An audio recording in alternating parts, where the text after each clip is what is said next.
ये बुबागरा बोल रहा है। आप सबको मैं रिक्वेस्ट करता हूँ, मुझे भी खबर मिला है कि बहुत जगह में रिगिंग हो रहा है और गुंडा लोग घूम रहे हैं। चिंता मत करो, आप लोग एक होकर, थांचा होकर, बड़े बड़े ग्रुप में एक संग निकलो वोटिंग के लिए।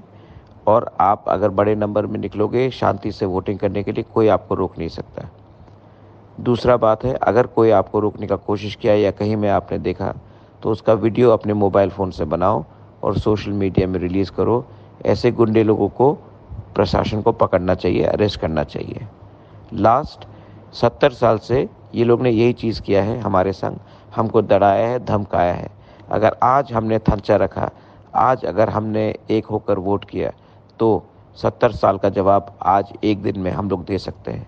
आप सोचो, ये लड़ाई सिर्फ मेरा नहीं है, हम सब तिपरासा का है। बेलाइन हमबाय, all the best, we will win, Tipra आइक लोकथोंग, तिपरासा आइक लोकथोंग, तिपरा दफा आइक लोकथोंग।